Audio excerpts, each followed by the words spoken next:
Hey guys, how's it going? Hope you're doing well. My name is Crown, and today I'm going to read you some very interesting stories that I hope that you're gonna love. And now, without further ado, let's go!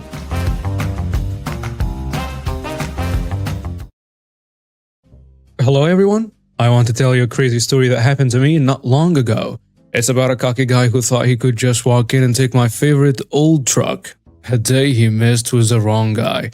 Hold on tight because this one's a doozy. In the morning, I was sitting on my porch with a cup of piping hot coffee and looking at my favorite thing in the world, a 1950 Ford F100 pickup truck. As you can see, that truck has been in my family for years. It was an important piece of history and I had carefully brought it back to its former glory. It turned a lot of heads and I was happy to own it. I heard tires screeching to a stop while I was lost in thoughts and enjoying the peace and quiet of the moment. When I turned around, I saw a fancy sports car parked right in front of my house. A man who looked like he was straight out of a fashion magazine walked out of the driver's side door. He wore brand clothes from head to toe and his expensive sunglasses seemed to protect his eyes from the sun. I heard him strut toward me with a cocky grin and say, "Hey buddy." When he came up to me, I couldn't help but raise an eyebrow. "Can I help you with something?" With a nice tone, I asked. He leaned against the porch fence and looked at my old truck without any real interest. He said, "Nice ride you got there," but his tone was full of snobbery. I nodded, trying to be polite even though he was being rude. Thank you. It comes from my family. Has been in the family for many years." He laughed, as if my emotional connection to my truck were a joke. He began, "Well, here is a deal. I promised a friend who really likes these old cars that I'd get him one. What amount of money do you want for this whole thing?" I was shocked by how bold he was. I told him sorry, but this truck is not for sale. It's priceless to me. He didn't seem to care about what I said to him. "Hey, everything costs something. We can make a deal if you tell me the price." I shook my head, getting more and more annoyed by his insistence. "I told you it wasn't for sale. Now please leave my land." The cocky guy's smile went away and his eyes got narrow. "Do you not get it? I get what I want every time. You're just a country pumpkin who doesn't value what they have." I made fists and tried not to lose my anger. "I suggest you get back in your car and leave before I call the police." Getting angry, he sighed and said something under his breath. He walked back to his flashy car on his heel and drove off in a huff, leaving a trail of burning rubber on a road. I thought that was the end of it, but I had no idea that this cocky guy would not give up so easily. After a few days, things went back to normal. As I kept working on my truck, I would sometimes take it for a drive around town. It was my getaway and a link to the past, and I loved every minute I spent with it. Then one night, as the sun was going down, I saw something strange out of my living room window. He was back, that cocky guy, sneaking around my truck like a thief at night. As I watched him try to jimmy open the door, my heart was beating fast. A rush of energy ran through my body as I ran outside. "Hey, what do you think you're doing?" I yelled, and my voice was shaking with anger. He fell out of the truck while holding a crowbar because he was scared. He said, "Oh, I was just admiring your antique," acting like he wasn't guilty. I didn't believe it for a second. "It looks like you want to steal it." His haughtiness showed up again in the form of a smile. "Hey honey, I'm just a car fanatic." I was scared to death, but I knew I had to keep my cool. "I already told you that it's not for sale. Stop being on my land now." After he thought about it for a moment, he threw the crowbar away and put on his expensive clothes in a show. "Okay, have it your way. But I'll be back, and I'll take that truck then." After that, he walked back to his sports car and sped off, making me very angry and frustrated. I knew I couldn't let this cocky guy steal my truck and get away with it, so I did something about it myself. It was the next morning when I went to the police office to report the attempted theft. The police were understanding and said they would keep an eye out for anything fishy. They told me to put up security cameras around my house, which I did right away. As the days turned into weeks, I began to feel better because I believed the spoiled brat had finally given up. But just when I was less alert, he attacked again, this time with even more bravado. I heard a noise coming from my driveway one night and he was trying to pull my truck with his own huge tow truck, which made me rush to the window. I couldn't believe this guy had the nerve. My angry heart was beating fast as I stormed out of the house. "What the hell do you think you're doing?" I screamed at him. He turned around to face me and his smug look didn't change. I told you I'd be back for this truck, and I always keep my promises. I was done being so nice to this spoiled brat. With my eyes fixed on him, I quickly pulled out my phone and called 911. I'm calling the police right now. This is not acceptable. He went from being cocky to being scared, and he quickly separated the tow truck from my antique, and he said in a low voice, "You're making a big mistake." And then he drove off. In the hopes that they would be able to catch him this time, I told the cops about the man and his flashy car. They told me to stay safe and said they would do their best. As I watched the cocky guy speed off again, I couldn't help but feel scared this time. He made it clear that he wouldn't stop until he got my truck, so I had to do something to protect my valuable family treasure. So I chose to talk to a neighborhood security expert and make my property safer. We put in extra security cams, motion-activated lights, and stronger locks. For the arrogant guy to get near my truck again, I was going to do everything I could to stop him. The guy, who seemed to be spoiled, seemed to have disappeared after a few weeks.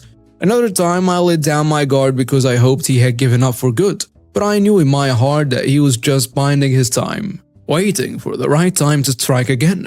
From my yard, I heard a loud crash one night. I rushed to the window and felt sick to my stomach as I saw the cocky guy repeatedly ramming his sports car into my old truck. I was shocked. He broke it right in front of my eyes. My anger was so strong that I ran out into the rain and yelled at him. "What the hell is wrong with you?" His face was twisted with rage as he kept ramming his car into my truck. He yelled back, "You should have sold it to me when you had the chance." I had to stop him before he did more damage, I knew. I begged my neighbor to call the cops as I ran to their house and banged on the door.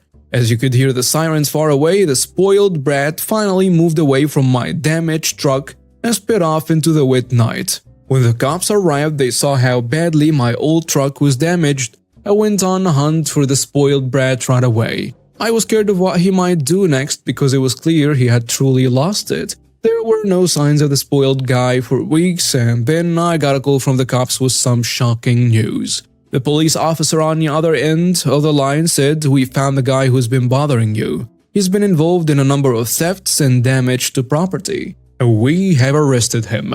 My heart felt lighter as I ran to the police station, and when I got there, I saw the cocky guy handcuffed and sitting in a holding cell. He had lost his cocky attitude and was looking defeated.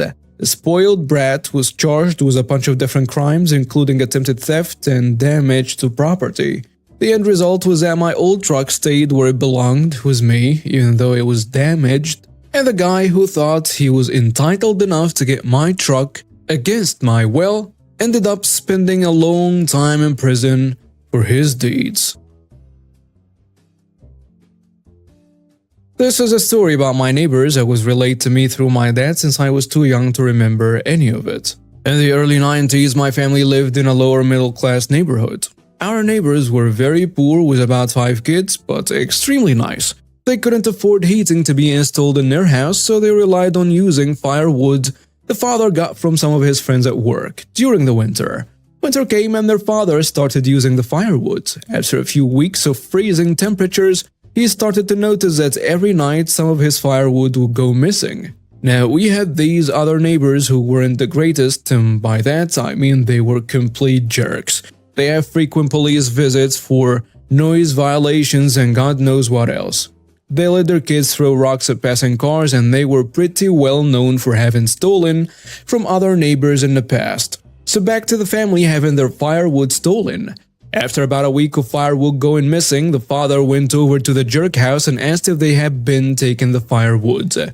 They denied, and seeing as there wasn't anything the father could do about it legally, he came up with a plan. He found the nicest piece of wood he could find, drilled a hole in it, filled it with those quarter sticks of dynamite fireworks from earlier that year, glued the hole shut, and placed a piece of wood at the top of his wood pile. Surely enough, the piece of wood was gone the next day. About a week later, the neighborhood was woken up by a big bang and a jerk kids running out of the house exclaiming, "Our fireplace just exploded." Luckily, no one was injured. My dad tells me that when he looked outside, the jerk neighbors had what he describes as a Looney Tune-ish hole in their chimney with soot all over their lawn and presumably their family room.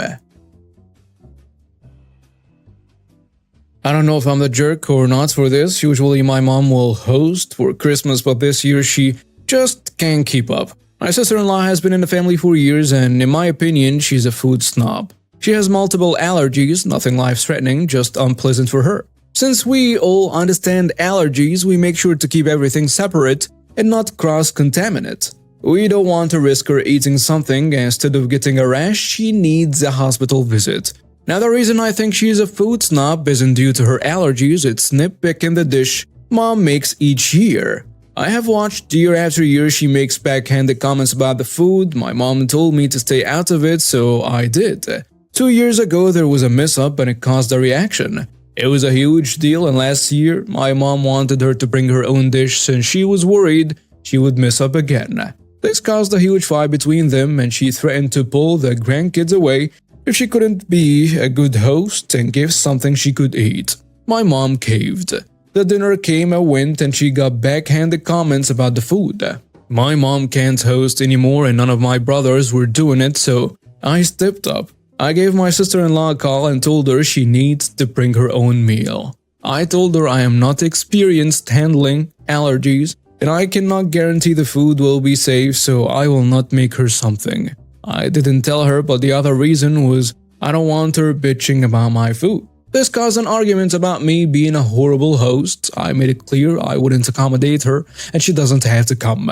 My brother is pissed, but my mom laughed when I told her. Am I the jerk?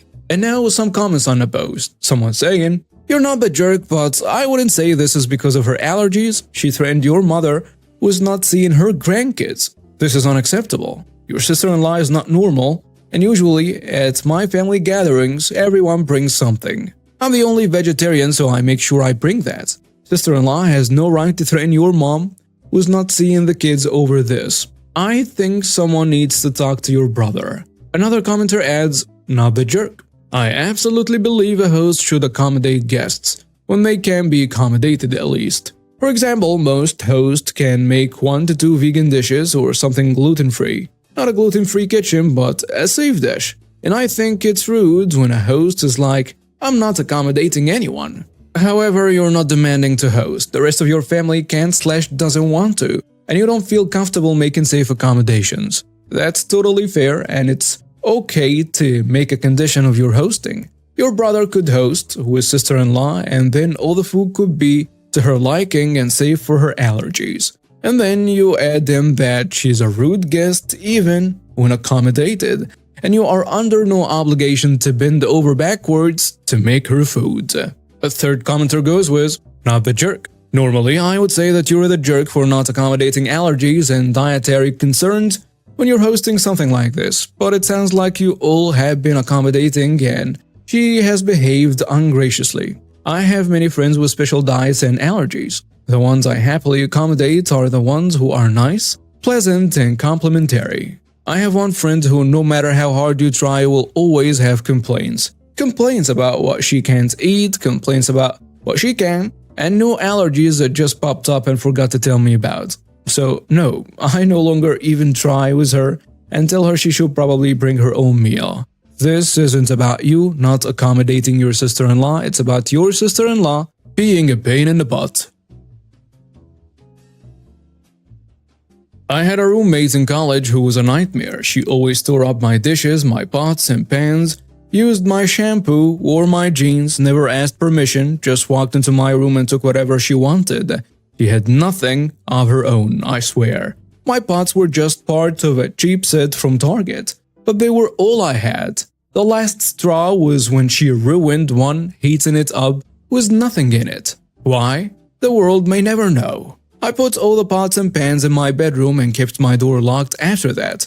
I also banned her from touching anything I owned or had purchased. I resorted to petty crap like, "These are my eggs, and that is my remote." I was young and entirely too salty for my own goods, I will openly admit. She was so upset after a week of being denied part ownership of my things that she ended up insisting that I move out. Bold move, honcho, considering it was my name on a lease, not hers. and I had been letting her live with me without putting her name on a lease. And we had other 2 months on our lease. But okay, fine, sounds great to me, Bubbles. So I went to the landlord and informed him that I wanted out of my lease. He was used to students popping in and out college town, and he said as long as I could find a successor and give up my deposit to that person, I could leave early. Naturally, he didn't know, or probably care, they were city college apartments, but I had an illegitimate roommate who was into my lease. And guess who got a new roommate courtesy of Craigslist exactly 2 days later?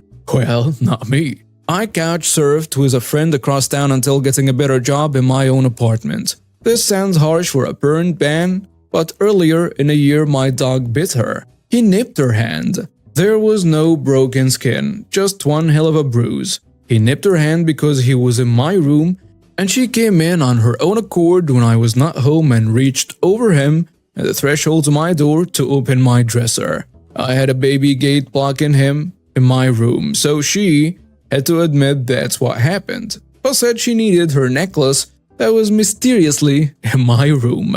Her parents bullied 20-year-old me into giving him away because I was young and scared of getting in trouble. I was paying my own rent and needed her half. I ended up agreeing to give the dog away to a friend. The whole ordeal was terrible. Shortly after that, she got a cat. I think the whole thing was a setup so she could get a cat without my dog trying to eat it. Back to the Chinese roommate, guy found my ad, said he and his wife would take it, and they were at the door to the leasing office to sign papers that next day. She was livid. Her parents were livid, and she had told him that she was on a lease and they had been paying for half the rent. So the sudden realization that she was lying and that she had nowhere to live was a bit exciting for everyone involved on that end. But there was nothing they could do. It was my apartment and I had the right to sublet it, as she was not on a lease. Which, do not use my bans. I would like to note that I have mellowed quite a bit in the past several years. I also lived alone after that until I met my husband 5 years later, so maybe that helped. I never apologized for forcing her to live with a random Chinese man and his wife though, and I have no idea how long she was still there with them until she moved. He had the right to kick her out anytime he wanted, and I assume he did. So Maggie, I'm sorry I possibly forced brief homelessness upon you when we were sophomores in college. And now we have reached the end of today's stories. Thank you for watching and see you next time.